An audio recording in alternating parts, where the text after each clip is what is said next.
My name is Pearl, and I'm 62 years old. As I sit in my old Toyota watching rain streak down the windows, I replay my daughter's words. Just sleep in your car a little longer. I'm busy. After the flood took everything, I never expected Amber to abandon me too. But sometimes life's harshest moments reveal our greatest strengths. I'm rebuilding from nothing but determination. Let me know where you're watching from today. Hit that like button if you believe that even in our darkest hours, we can find the power to rise again. I used to have a small but comfortable house near the river in Florida. Nothing fancy, but it was mine paid off after years of careful saving. The garden was my pride and joy. Roses climbing trellises, tomato plants that gave fruit even in winter, and a small herb garden that perfumed the air when the evening breeze blew through.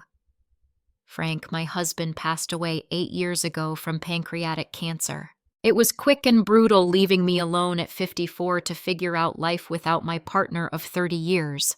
We'd met in nursing school, both of us drawn to healthcare but on different paths. He became an emergency room nurse while I specialized in anesthesia. We understood the long hours, the emotional toll, and supported each other through the hardest days. After Frank died, my relationship with our only daughter, Amber, became complicated. She was 30 at the time, already married to Jordan for 3 years. They lived about 40 minutes away in Tampa, in a house they could barely afford, but that Amber insisted they needed to maintain appearances. Amber always wanted more than what she had. As a child, if she got a new doll, she'd immediately start campaigning for the matching playhouse. In high school, a new phone would satisfy her for maybe 2 months before she needed the latest model. Jordan was no better. Working in finance, but somehow always underwater with their mortgage, car payments, and credit card debt. I remember when Amber graduated college. Frank and I had saved since her birth to pay her tuition.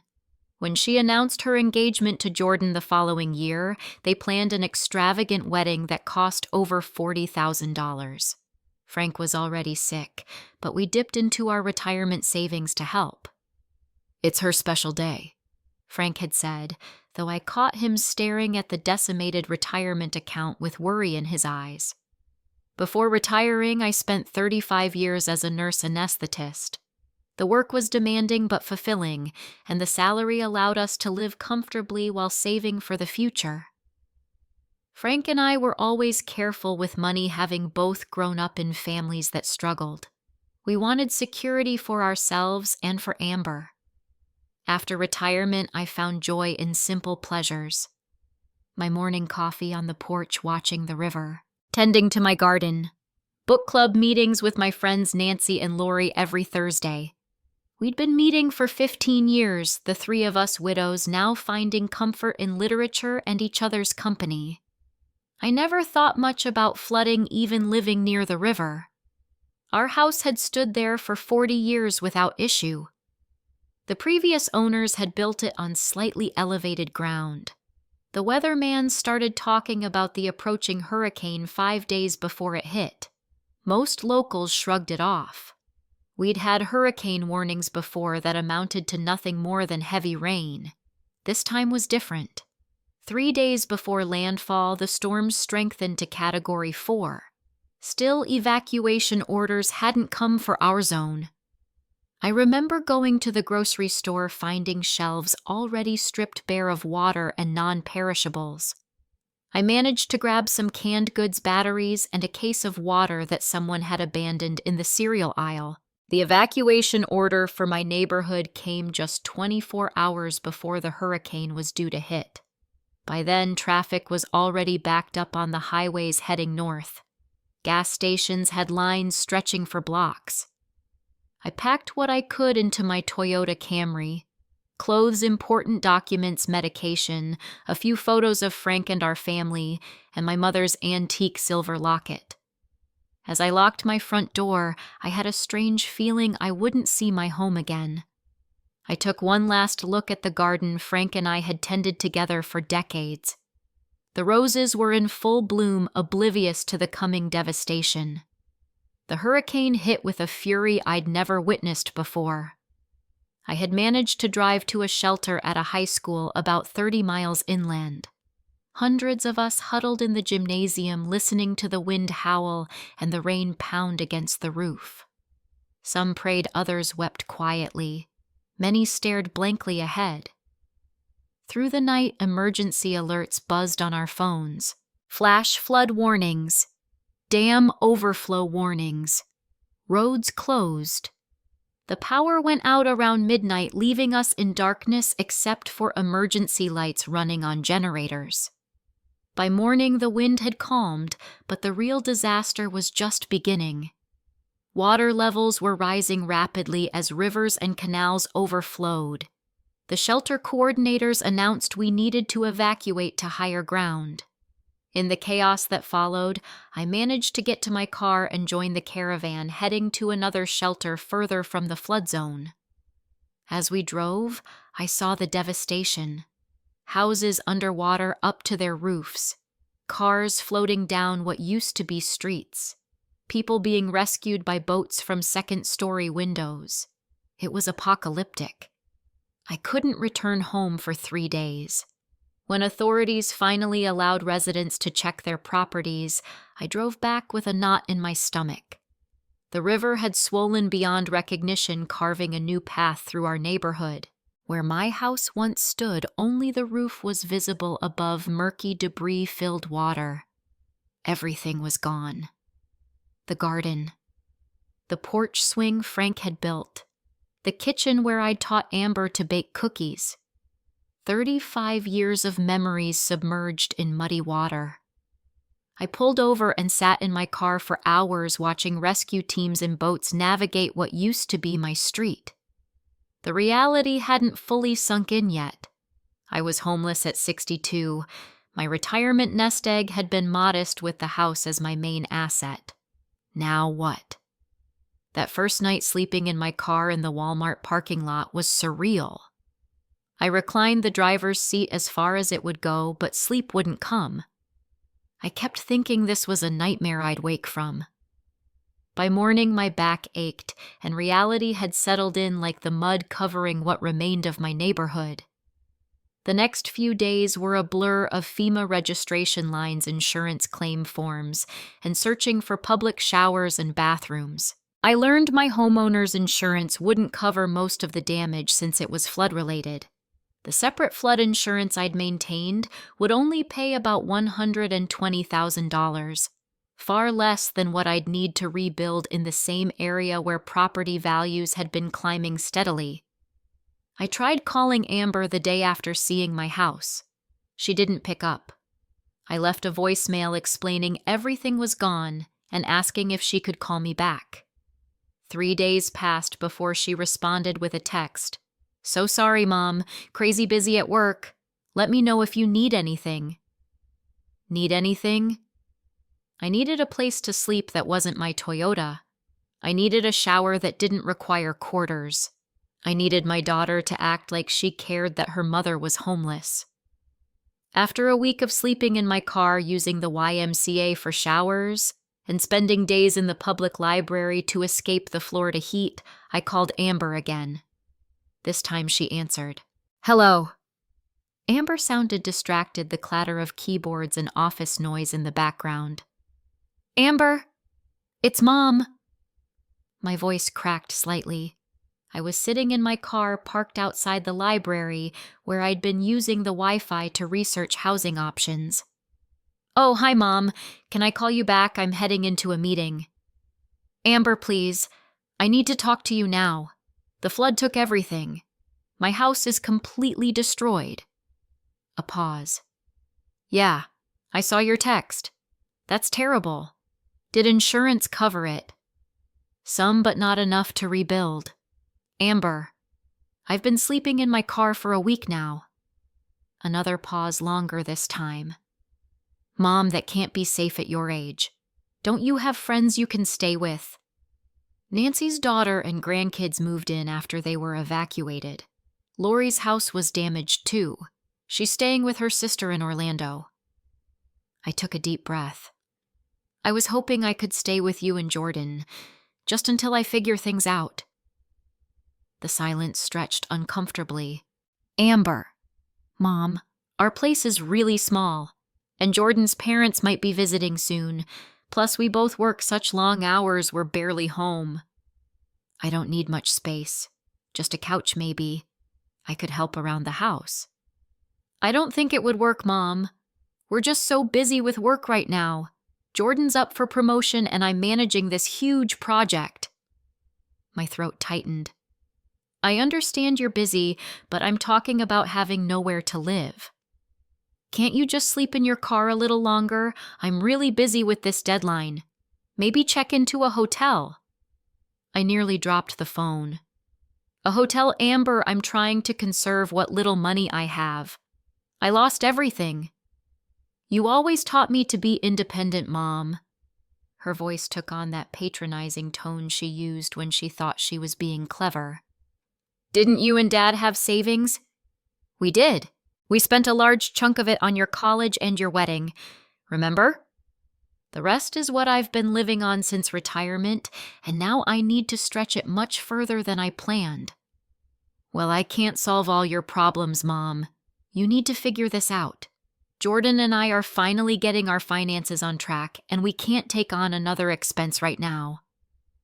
I thought about all the times I'd helped them financially over the years. The down payment assistance for their house, the loan when Jordan's car broke down, the credit card debt I'd paid off as a Christmas gift 2 years ago. I'm not asking for money, Amber. Just a temporary place to stay. Just sleep in your car a little longer. I'm busy with work. Maybe in a few weeks when things calm down we can talk about this again. I've really got to go to this meeting now. Before I could respond, Jordan's voice came through in the background. Is that your mom? Tell her we're really sorry about the house, but we just don't have the space right now. No mention of coming to help me sort through what might be salvageable. No offer to drive down for a weekend to help me figure out next steps. Nothing. I'll figure it out, I said, my voice hollow. Don't worry about me. Thanks for understanding, Mom. I'll check in soon. Okay, love you. The false brightness in her voice made me nauseous. After she hung up, I sat in stunned silence staring at my phone. My own daughter had just told me her 62-year-old mother who had lost everything to keep sleeping in my car because she was busy. I thought about all the nights I'd stayed up with her when she had ear infections as a child. How I'd worked double shifts to pay for her dance lessons. The care packages I sent during college. The way Frank and I had always put her needs first. That night in the Walmart parking lot was the hardest. I cried until no more tears would come. An elderly woman alone in a car filled with whatever possessions she could save from a disaster. I felt invisible, discarded, forgotten. Amber texted the next morning. Sorry about yesterday. Super stressful at work. We'll try to help soon. Hang in there. Soon. What did soon mean to someone sleeping in a car? Tomorrow, next week. Next month. I thought about calling Nancy or Lori again, but they had their own problems dealing with the aftermath of the flood. I didn't want to burden them more. I've always been independent, never one to ask for help easily. Now when I finally did reach out, my own child had turned me away. As I wiped away tears and rearranged the blanket across my legs, I made a decision. I wouldn't call Amber again. I wouldn't beg. Somehow I would figure this out on my own. Living in your car at 62 isn't just uncomfortable. It's a logistical nightmare. Where to shower, where to use the bathroom in the middle of the night, how to keep food from spoiling in Florida heat, where to park safely, how to maintain some semblance of dignity when your entire life fits in the trunk of a Toyota. I developed a routine. Wake at dawn when the parking lot started to fill with employees. Use the store bathroom to wash up and brush my teeth. spend mornings at the library using their computers to search for housing options and assistance programs, afternoons volunteering at the flood relief center, partly to help others, partly because it gave me something to do besides worry. 2 weeks into this new homeless reality, I spotted a help wanted sign at a small bookstore near the library. On impulse, I walked in. The owner, a gentleman in his 70s named Arthur, was looking for part-time help. My nursing career hadn't prepared me for retail, but I'd always been an avid reader. "I can recommend books all day long," I told him during our impromptu interview. "I've led a book club for 15 years. I know my mystery from my historical fiction, and I can talk classics with the best of them." Arthur hired me on the spot, 20 hours a week just above minimum wage. It wasn't much, but it gave me purpose and a little income to supplement my depleting savings. More importantly, it gave me somewhere to be that wasn't my car or the library. The Flood Relief Center became my second home. Staffed by various organizations, it provided hot meals, shower facilities, laundry services, and assistance with paperwork for disaster relief. I'd go there after my shifts at the bookstore, grateful for a hot meal and a chance to clean up properly. That's where I met Sally. She was 58, volunteering at the center 3 days a week while running her own business the rest of the time. She noticed me coming in regularly and started saving me a plate of food on busy nights. "You're too well put together to be living in your car," she said one evening as we sat at a folding table eating lasagna from paper plates. I nearly choked on my food. "Is it that obvious?" Sally smiled kindly. "Only to someone who's been there. 20 years ago, Hurricane Andrew took my place in Miami. Spent 2 months in a shelter, then another 3 in my Honda Civic while rebuilding my life." We became fast friends. Sally was direct, no nonsense, and had a wicked sense of humor that made even the worst days bearable. When she learned I was still sleeping in my car after 3 weeks, she insisted I come stay with her. "My place isn't fancy," she warned as she led me to her 1-bedroom apartment. "But the couch pulls out into a bed and you won't have to worry about someone tapping on your window at 3 in the morning. I protested at first, not wanting to impose, but Sally wouldn't hear of it. "Pearl, at our age, we've got to look out for each other. The world isn't always kind to women over 50. Besides, I live alone. Company would be nice." That first night on Sally's pull-out couch, I slept better than I had in weeks. The simple luxury of a real bathroom, a kitchen, and safety brought tears to my eyes. Over the next few days, I learned Sally wasn't just a generous soul. She was a successful real estate investor who had built herself back up after losing everything. She owned several rental properties and flipped houses on the side. "Real estate is how I rebuilt after Andrew," she explained over coffee. "Started small, reinvested, everything grew slowly but surely. Now I've got 8 rental units and flip 2 or 3 properties a year." One evening after I'd been staying with her for about a week, Sally asked about my financial situation. Reluctantly, I shared the details. The flood insurance payout of $120,000. My remaining savings of about $30,000. Social Security that barely covered basic expenses. "That's not nothing," Sally said thoughtfully. "In fact, it could be your fresh start if you're willing to take a calculated risk." "What kind of risk?" I asked warily. "Real estate. I've got my eye on a distressed property. Needs work, but the bones are good. The neighborhood is up and coming. We could partner on it. Your capital, my expertise. Split the profits when we sell." It sounded terrifying. Investing most of my remaining money in a project with someone I'd known for just a week. But then again, what were my options? Stretch my savings until they disappeared. Continue working part-time at a bookstore indefinitely. "Let me sleep on it," I told her. That night, I texted Amber to let her know I'd found temporary housing with a friend. Her response was quick for once. "That's great, Mom. See, you figured it out." No questions about who this friend was, no offers to come see me, not even a question about how I was doing emotionally after losing my home. The next morning, I told Sally I was in. The learning curve was steep. Sally didn't just want my money. She wanted me actively involved in the renovation project. "You need to learn this business if you're going to rebuild your life," she insisted. Our first project was a 3-bedroom, 2-bathroom ranch-style house in a neighborhood that had once been desirable but had declined over the years.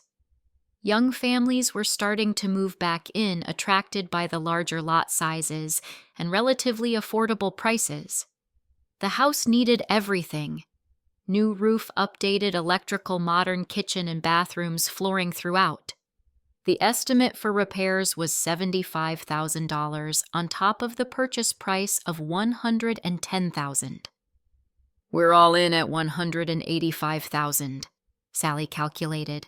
"After repairs, it should appraise around $260,000 to $270,000 in this market. Even after holding costs and real estate fees, we should clear about $50,000 in profit." I invested $100,000 from my insurance money. Sally covered the rest and handled the contractor coordination. Every day after my bookstore shift, I'd head to the property to check progress, make design decisions, and learn the business. There were moments of pure panic when we discovered termite damage that hadn't been caught in the inspection, when the plumber found pipes that needed to be replaced throughout the house, when material costs suddenly increased due to supply chain issues. "We're hemorrhaging money," I told Sally one night, nearly in tears after getting another bill from the contractor. "This is normal," she assured me. "First flip is always the hardest, but we've got a cushion built into our numbers. We'll still be profitable."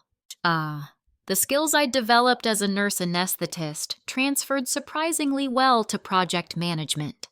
The attention to detail, the ability to stay calm under pressure, the systematic approach to problem solving, the understanding that sometimes things go wrong despite the best planning. 5 months after purchasing the property, we listed it for sale. It looked nothing like the neglected house we'd bought. Fresh white exterior with navy blue shutters, modern kitchen with quartz countertops and stainless appliances, bathrooms that looked like they belonged in a spa, hardwood floors throughout. The house sold in 3 days for $275,000, $5,000 above asking price. After all expenses, our profit was $56,000, $28,000 each. I texted Amber a photo of the sold sign with the message, "My first real estate flip made $28,000 profit." Her response came hours later. "Wow, didn't know you were doing that. Congrats." No questions about how I'd learned real estate. No acknowledgement of how I'd rebuilt after losing everything. No mention of the fact that we'd barely spoken in months. Sally and I immediately reinvested our profits into another property. This one needed less work and sold even faster. Then another, and another. With each project, I grew more confident and knowledgeable. Sally taught me everything she knew, from analyzing potential properties to negotiating with contractors to staging homes for maximum appeal. 8 months after the flood that took my home, Sally and I had successfully flipped 4 properties together. My initial investment had more than doubled. We decided to take our partnership to the next level and purchase a property for ourselves, a luxury home in a gated community with enough space for both of us to live comfortably, plus room for a joint office to run our growing business. The house was everything I could have dreamed of: 4 bedrooms, 3.5 bathrooms, gourmet kitchen, pool, and gorgeous landscaping. At $620,000, it was more than I ever thought I'd spend on a home, but Sally and I purchased it together, combining our resources. The day we moved in, I sent Amber a text with a photo, my new home, finally settled after the flood. She didn't respond for 3 days. When she did, it was just, looks nice. No questions about where it was. No mention of coming to visit. Nothing. I told myself it didn't matter. I had rebuilt my life without her help. I had a new business, a beautiful home, and a friendship with Sally that filled the void Amber had left. I was doing fine. Until the morning Amber and Jordan showed up unannounced at our front door. I was enjoying my morning coffee on the patio, watching the sprinklers create rainbows in the early sunlight, when the doorbell rang. Sally had already left for a meeting with a potential investor, so I went to answer it myself. Opening the door, I froze. Amber stood there, Jordan slightly behind her, both looking uncommonly well-dressed for 9 in the morning. Behind them, their SUV was packed with boxes and suitcases. "Mom." Amber's smile was wide but didn't quite reach her eyes. Surprise. "Amber." "Jordan." I managed to keep my voice steady despite my racing heart. "This is unexpected." "Well, when we saw the photos of your new place, we just had to come see it." Amber pushed past me into the foyer, her eyes widening as she took in the marble floors and crystal chandelier. "Wow, Mom, this is not what I expected. It's huge." Jordan followed, nodding appreciatively. "Impressive place, Pearl. Real estate must be treating you well." I closed the door behind them, still processing their sudden appearance. "It's been a learning experience. Sally and I work well together." "Sally." Amber's eyebrows rose. "Your roommate." "My business partner and friend," I corrected. "We co-own this house and our real estate business." Amber waved this away. "Can we get the grand tour? Then we have some exciting news to share." I showed them through the house, watching Amber's expression grow increasingly calculating with each impressive room. The gourmet kitchen with double ovens and wine fridge. The primary suite with its massive bathroom and walk-in closets. The office Sally and I had set up for our business. The guest rooms, one of which I'd been using as a craft room for my renewed interest in quilting. As we entered that room with its large windows overlooking the garden, Amber gasped dramatically. "This room is perfect," she exclaimed. "The lighting, the space. It's exactly what we need." "Need," I echoed, confused. Amber turned to me, placing a hand on her stomach. "That's our big news, Mom. I'm pregnant, 3 months along." For a moment, I forgot everything else. My first grandchild. Despite our strained relationship, a surge of joy washed through me. "Congratulations," I said, sincerely, moving to hug her. "That's wonderful news." "We're so excited," Jordan added, his arm around Amber's shoulders. "But it's made our housing situation a bit complicated." And there it was, the real reason for their visit. "What do you mean?" I asked, though I already sensed where this was heading. Amber gestured around the room. "We've been looking for a bigger place, but the market is insane right now. Nothing in our budget is big enough or in the right neighborhood for raising a child." "This room would be perfect for our nursery," Jordan continued smoothly. "And there's plenty of space in this house for all of us." I stared at them. "All of us?" "Well, yes." Amber said, her tone suggesting this was the most reasonable thing in the world. "You've got this huge house now, 4 bedrooms for just you and your friend. It makes perfect sense for us to move in. You'd get to be close to your grandchild. We'd have space for the baby. It's win-win." I noticed then the boxes in their car. They hadn't just come to visit or share news. They'd come prepared to move in. Today, without even asking. This room is so perfect for the nursery, Amber repeated, walking to the window. Great natural light, enough space for the crib and changing table. We brought some things to start setting it up today. My mind flashed back to those nights in my car, the aching back, the fear when someone would knock on my window in the middle of the night, the humiliation of washing up in public bathrooms, the desperate phone call to my daughter begging for help. Just sleep in your car a little longer. I'm busy. Now here she was, assuming she could move into my home because it suited her needs. No acknowledgement of how she'd abandoned me when I needed her most. No apology. Not even a recognition that I might have feelings about this presumptuous plan. How are you affording your current place? I asked, keeping my voice neutral. Jordan shifted uncomfortably. Well, that's part of the issue. The rent keeps increasing, and with the baby coming, Amber wants to cut back her hours at work. We're kind of strapped, Amber admitted. The timing of this baby wasn't ideal financially, but we're so excited, and when we saw your new place, it just seemed like the perfect solution. I see. I took a deep breath. And what exactly would you contribute to this household if you moved in? Amber looked taken aback. Well, we'd help with groceries when we could, and I could help decorate. This place could use a woman's touch. I raised an eyebrow. Sally and I are women. The house is decorated exactly as we want it. You know what I mean, Mom. A younger perspective. And you'd get to have your grandbaby right here. That's priceless, right? In that moment, I saw Amber clearly for perhaps the first time in years. The entitlement. The assumption that her needs trumped everyone else's. The expectation that I would rearrange my life to accommodate her again, despite her having refused to help me in my darkest hour.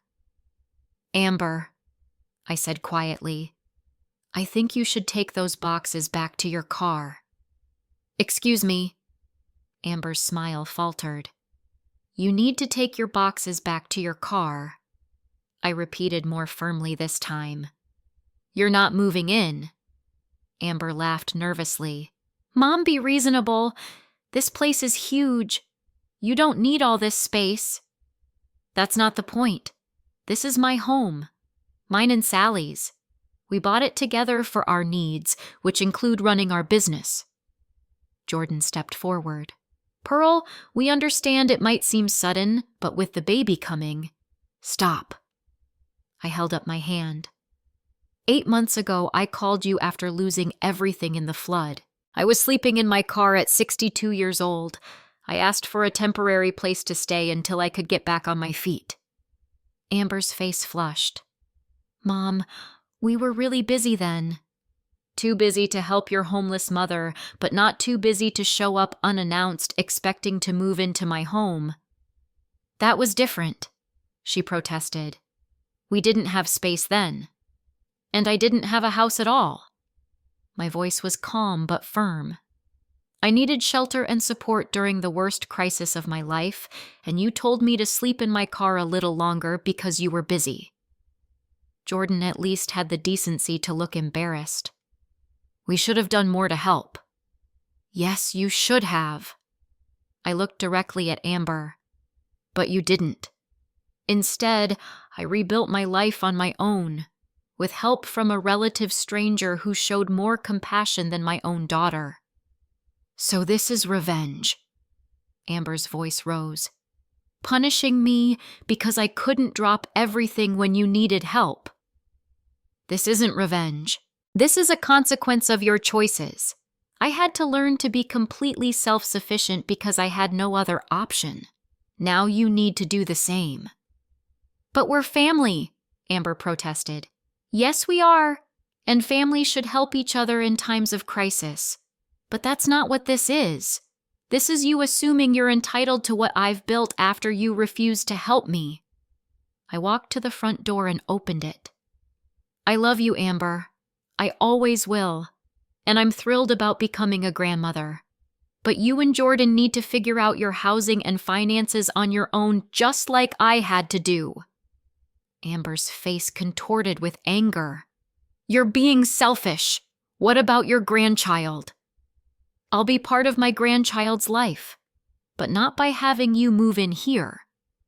"We can't afford a decent place in a good school district," Jordan argued. "Then perhaps you need to do what I did. Start smaller. Learn to flip houses. Build something rather than expecting it to be handed to you." As they stood there speechless, I reached into my pocket and pulled out my phone. With a few taps, I pulled up the security app Sally had insisted we install. "I've just changed the entry codes for the gates and doors. If you'd like to have a relationship with me going forward, I suggest you take some time to reflect on what that should look like."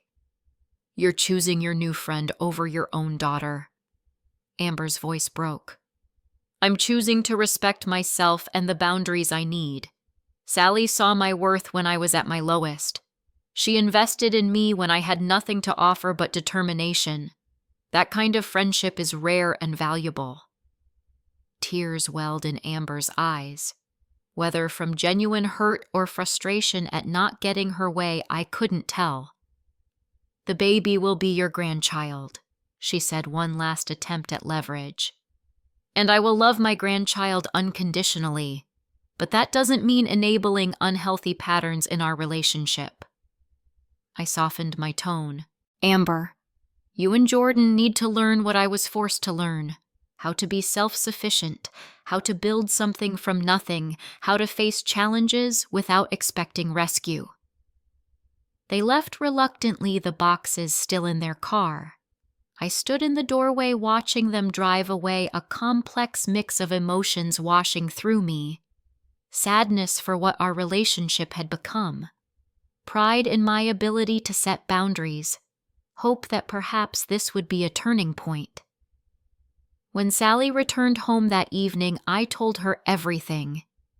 "You did the right thing," she assured me. "Sometimes the kindest thing you can do for someone is not rescue them." 3 weeks passed with no word from Amber or Jordan. Then on a Sunday morning, my phone rang.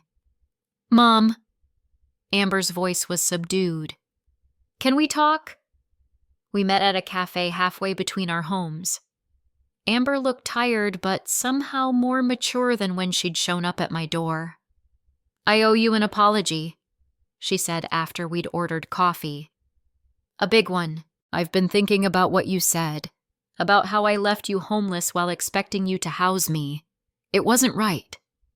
"No, it wasn't," I agreed. "When you needed help, I was selfish. I didn't want my comfortable life disrupted, but then I expected you to disrupt yours for me." She looked down at her growing belly. "This baby has made me think about what kind of mother I want to be. The kind who abandons her mom in a crisis, or the kind who steps up when family needs help." It was the most self-aware I'd heard Amber sound in years. "I don't want to be the person who told her mother to sleep in a car," she continued. "I want to be better than that. For my child. For myself. For our relationship." Over the next few weeks, something shifted. Amber and Jordan started meeting with Sally and me to learn about real estate investing. They were attentive students asking thoughtful questions, taking notes, accompanying us to property viewings. With Sally's guidance and my support, they found a modest starter home they could afford with some belt-tightening. It needed work, but nothing they couldn't handle with sweat equity. Sally and I helped them negotiate the purchase and taught them basic renovation skills. Watching Amber paint cabinet doors in her kitchen at 8 months pregnant, I felt a bittersweet pride. The flood that took my home had washed away more than physical possessions. It had stripped away pretenses and forced both Amber and me to confront hard truths about ourselves and our relationship. When my granddaughter Lily was born 4 months later, I was in the delivery room holding Amber's hand. The tiny bundle they placed in my arms represented not just a new generation, but a new beginning for our family. Today, as I rock Lily on my porch overlooking the garden Sally and I have created, I reflect on the journey that brought me here. From the devastating loss of everything I own to building a successful business and finding true friendship. From sleeping in my car to owning a luxury home. From feeling abandoned by my daughter to forging a more honest, balanced relationship with her.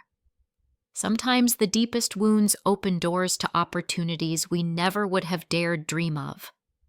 Life isn't about what we lose, but how we rebuild from the rubble. Have you ever had to rebuild your life after a major setback? How did you find the strength to start over? Share your story in the comments below. And if this resonated with you, please hit that like button and subscribe to hear more stories of resilience and renewal. Remember, sometimes our greatest challenges reveal our hidden strengths. Thank you for listening, and may you find the courage to rebuild whatever storms have damaged in your life.